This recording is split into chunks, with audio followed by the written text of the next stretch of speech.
예, 민주당이 오늘 오전 최고위원회 회의를 열었는데요. 이 지사에 대한 징계 관련해서 징계하지 않기로 결론을 내렸습니다. 네, 한편 나경원 의원이 삼수 끝에 한국 보수정당의 첫 여성 원내사령탑으로 선출됐습니다.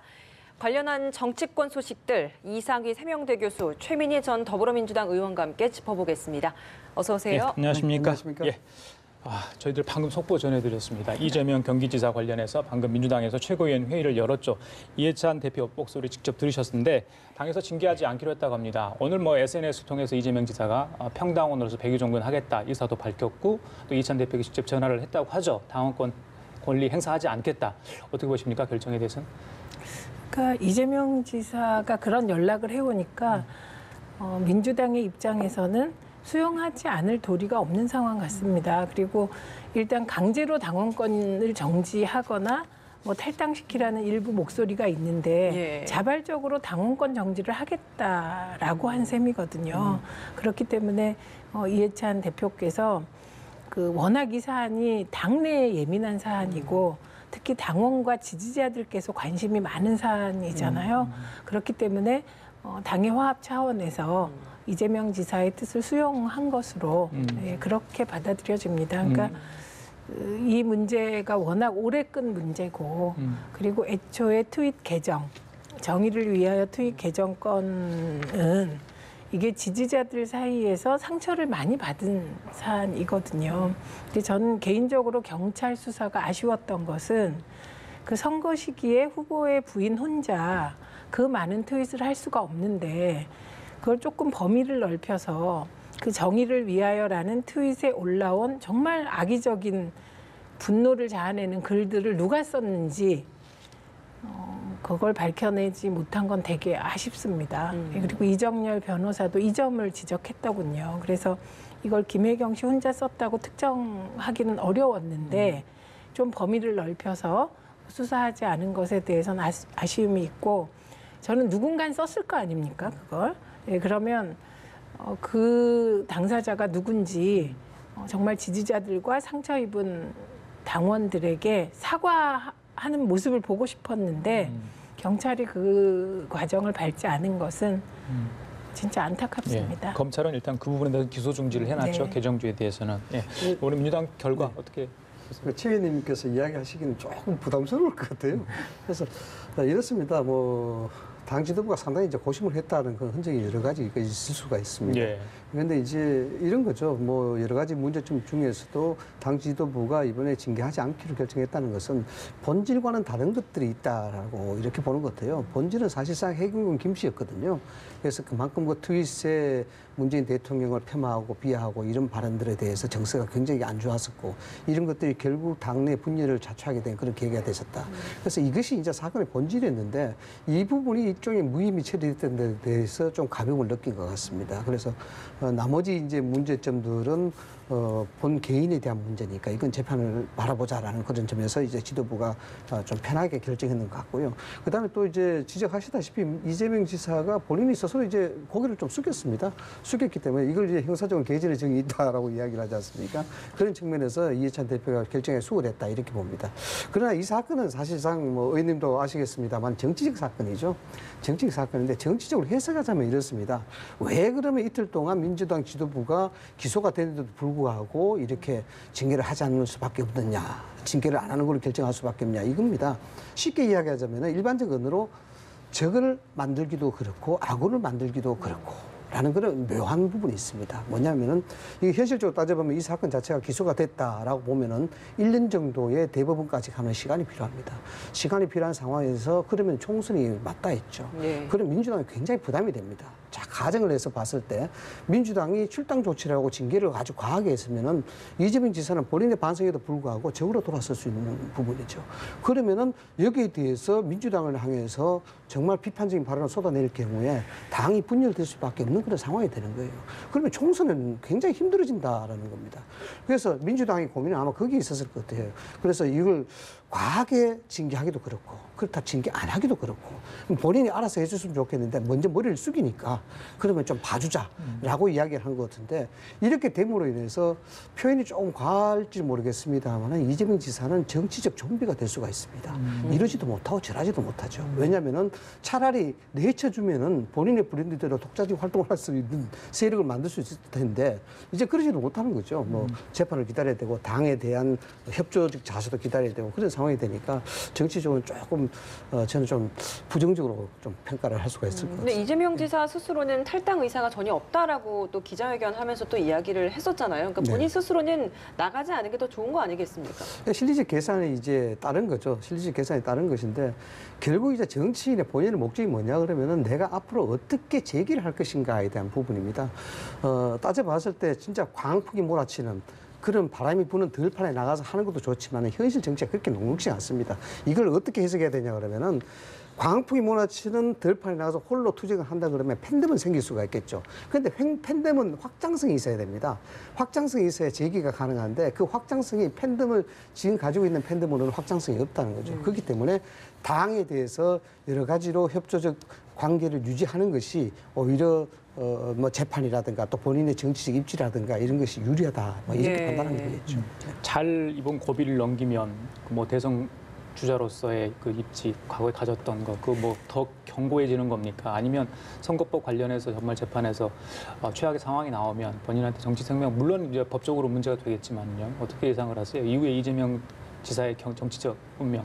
우선 지금 이재명 지사는 대권을 어떻게 생각할 상황은 아닌 것 같습니다. 이렇게 발등에 불이 떨어졌는데 발등에 아주 큰 불이 떨어졌다가 이제 일단은 뭐 가장 민감했던 두 개의 사안이 무혐의 처리된 거 아닙니까? 그러니까 발등에 불을 어느 정도 껐는데 이제 재판 결과를 지켜보면서 어쨌든 최대한 재판에 대응해서 생존하기 위한 방향으로 갈 것 같습니다. 그리고 그 결과에 따라 향후 입지가 결정될 것 같아요. 예, 알겠습니다. 자, 자유한국당 얘기 좀 하겠습니다. 어제 원내대표 경선이 있었죠. 한국 보수 정당 사상 처음으로 여성 원내사령탑이 선출이 됐습니다. 나경원 의원이 선출이 됐는데 어제 취임사 좀 간단히 들어보고 계속 이야기 좀 나눠보도록 하겠습니다. 들어보시겠습니다. 문재인 정부의 폭주, 여러분들 아마 무서우실 겁니다. 저희가 정말 해야 될 일이 많이 있습니다. 우리 하나로 뭉칩시다. 자유한국당은 대한민국의 기적의 경제를 이룬 당입니다. 이제 이 어려운 시기에 국민의 먹고 사는 문제부터 꼼꼼히 챙겨서 제2의 경제 기적 만들어 갈 수 있는 그 기반 만들어 갔으면 좋겠습니다.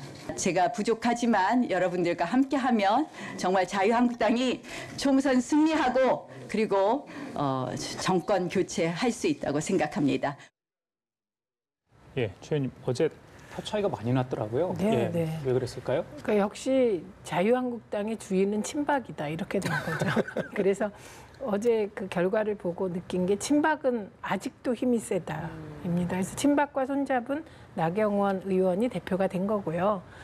그렇기 때문에 자유한국당의 확장성이 되게 제약을 받겠다 이렇게 생각합니다. 그리고 보수 정당에서 여성 원내대표가 나왔다.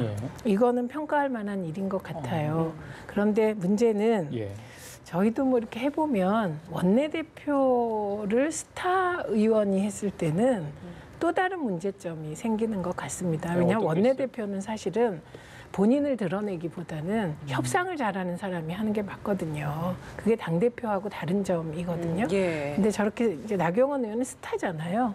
이제 스타 정치인이 원내대표를 하게 되면 협상보다는 스타로서의 정체성에 더 이렇게 발현되는 그것이 원내대표 역할을 제대로 수행할 수 있을까 이런 우려를 하게 되고요. 또 하나는 국회가 더 힘들어질 것이다.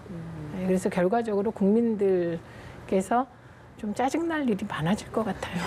벌써부터 우려를 하시는. 네, 민주당을 좀 긍정적으로 볼 것 같으면 이제 바로 그런 부분입니다. 우리 최 의원께서 지적하셨다시피 지금 한국당에 스타가 필요하냐 아니면 협상력이 좋은 사람이 필요하냐 이런 건데 민주당 같은 경우에는 죄송합니다. 그 이해찬 대표가 카리스마적으로 자꾸 군림을 하고 있고 홍영태 원내대표가 실무적으로 좀 받쳐주고 해서 좀 겉으로 보면 굉장히 이상적인 조합이에요. 이제 그런 것도 한국당이 좀 가졌으면 좋겠다는 그런 생각을 좀 가지고 있고 그걸 좀 긍정적으로 평가할 수가 있는데 이렇습니다. 사실상 이제 뭐 세 번의 도전 끝에 여성으로서 처음으로 이제 대표가 됐단 말이에요. 예. 이 상당히 굉장히 참 고무적인 일이죠. 그 자체만 하더라도 한국당이 뭔가 변하는 모습이 있지 않을까라는 일반적 시각에 좀 반영이 되지 않을까 하는 그런 기대도 좀 합니다. 예. 근데 이제 문제는 이겠죠. 어떻게 해서 나경원이 당선됐을까? 그 다음에 그럼 앞으로 당선되면 한국당 어떻게 변할까? 이건 아니겠습니까? 예, 그렇죠. 어떻게 당선됐을까에 대한 부분들은 이렇습니다. 의원들이 대부분 이제 뭐 출마를 할 때 원내대표 나갈 때 이런 거 따집니다. 친소관계, 그 다음에 생존관계. 이 두 가지를 따지는데 친소관계, 생존관계는 지금 뭐냐면 공천에 대한 문제입니다. 그래서 어느 것이 더 비중이 있느냐고 본다 그러면은 사실 친소관계보다도 생존관계, 공천을 받을 수 있느냐 없느냐에 대한 문제에서 굉장히 예민합니다. 그래서 우선순위가 생존관계 1등이라 봐야 되겠죠. 그런 점에서 이제 해석을 하자 그러면은 아마 새누리당 한국당 의원들은 저울을 두고 굉장히 많이 저울질을 했을 겁니다. 김학용 의원이 될 경우에 내가 공천에 유리할 것이냐 아니면은 나경원 의원이 됐을 때 공천에 유리할 것이냐 봤을 때 그러면은 비박 진영의 대부분 범위를 차지하고 있는 초재선 의원들이 상당히 영향을 많이 줬다고 본다 그러면은 결국 이 사람들은 비박 진영에 있는 사람보다도 친박 진영에 경사돼 있고 또는 그 색채가 조금 있는 그런 사람들이 아무래도 향후에 공천을 받을 가능성이 좀 크다고 판단할 수가 있다라는 예. 겁니다. 더군다나 지금 조강특위를 비롯해서 비대위가 인적 청산 작업을 하고 있지 않습니까? 여기에 뭐 어마무시한 얘기들이 많이 나오고 있습니다. 뭐 조금 있으면 얼마 있지 않아 결과가 나오겠습니다만은 뭐 단순히 원외위원장 뭐 한 10명, 의원들, 국회의원 한 두세 명 이렇게 인적 청산 규모를 한다 그러면 설득이 안 되거든요. 아마 대규모로 될 가능성이 굉장히 높습니다.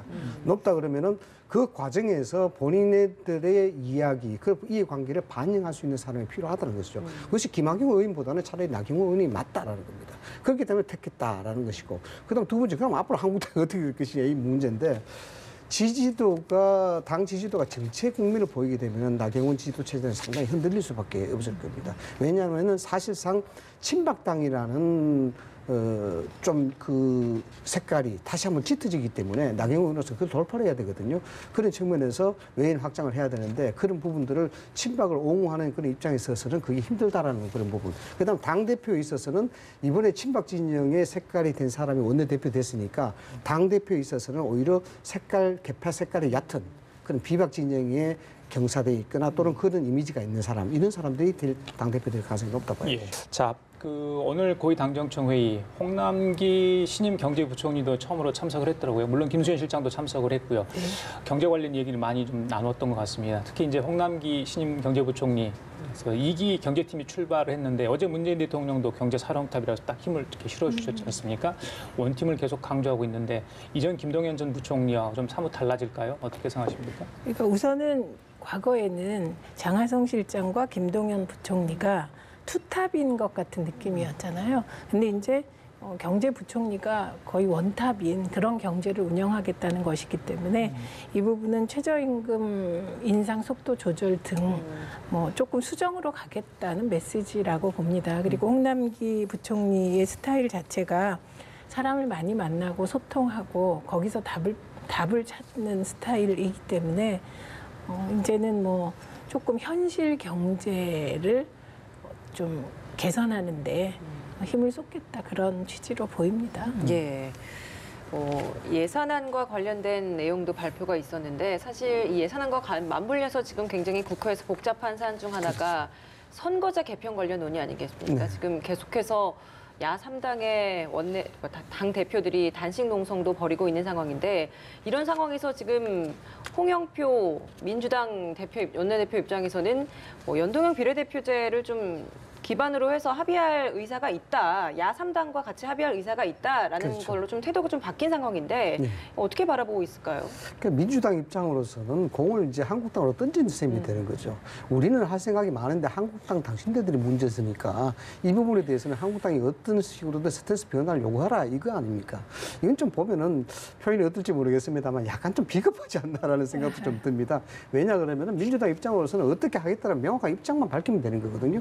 굳이 이제 한국당을 끌어들일 필요는 없는데 일단 연동형 비례제를 예. 동의를 하고 2월 임시국회 때 그렇죠. 좀, 예, 동의를 했다. 하겠다는 이야기 오전에 나왔습니다. 예, 연동형 비례대표제를 하겠다. 이제 한국당은 이제 도농복합제까지 이제 이야기하고 있는 그런 상황이죠. 한국당 입장에서는 근본적으로 권력 구조에 대한 개편 없이 사실상 선거구제 개편이 어떤 의미가 있겠느냐 이런 부분입니다.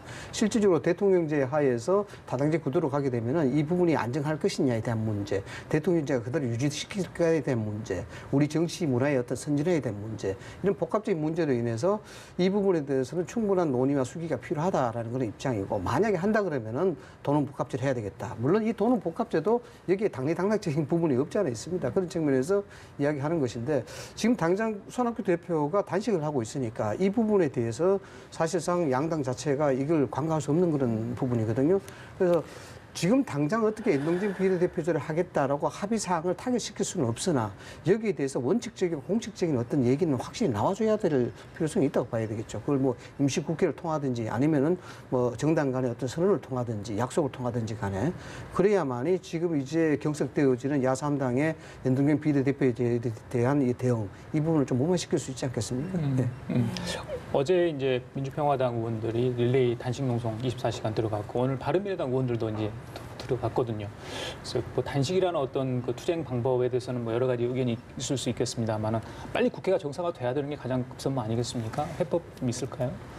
일단 뭐 민주당이 원칙적으로 연동형 비례대표제에 합의하겠다 이렇게 얘기한 거잖아요. 그 말은 문재인 대통령께서는 선관위 안, 권역별 비례대표제 합리적이라고 계속 말씀을 해오셨습니다. 그러니까 혼합형 쪽에 어떤 결론이 나기를 기대합니다. 그리고 저는 단식은 뭐 저도 많이 해봤고, 군부 권위주의 정권 시절에 그런 엄혹한 상황을 뚫기 위해서 김영삼 대통령도 김대중 대통령도 단식을 했고, 그래서 민주화의 진전을 이뤘습니다만, 이렇게 의원 정수를 가지고 단식하는 건 국민들께 설득력이 없다는 점 또한 분명합니다. 그리고 정의당 같은 경우는 저는 그 진정성을 수용합니다. 지금까지 권역별 비례대표제 혹은 연동형 비례대표제를 위해서 싸워온 정당이니까요. 근데 나머지 정당들은 생존 전략으로 보아야죠. 그리고 도농복합형 선거구제를 자유한국당이 요구하는 것도 사실 경북, 강원도, 경남 등등 자신들이 유리한 곳에 어쨌든 유리한 곳을 지키겠다는 거 아닙니까? 그래서 국민들께서 이 선거구제 개편에 대해서 크게 관심이 없으세요. 그리고 정의당을 제외한 나머지 야당들의 이 단식에 대해서도 밥그릇 지키기라고 생각하십니다. 그래서 이 부분을 가지고 단식 계속하기보다는 이제 합의했으니까 정개특위에서 빨리 안을 만들어야 되거든요. 그래서 중대선거구제까지 대입하면 의원 정수를 늘리지 않고도 안을 만들 수 있을 것 같습니다. 근데 복잡하죠. 권력구조 개편도 사실 같이 논의하는 게 맞기 때문에요. 그렇죠. 그 방금 고위 당정청 회의 마지막에 홍익표 수석 대변인이 KTX 열차 사고 관련해서 안전대책 논의도 있었다 이런 발표를 하지 않았습니까?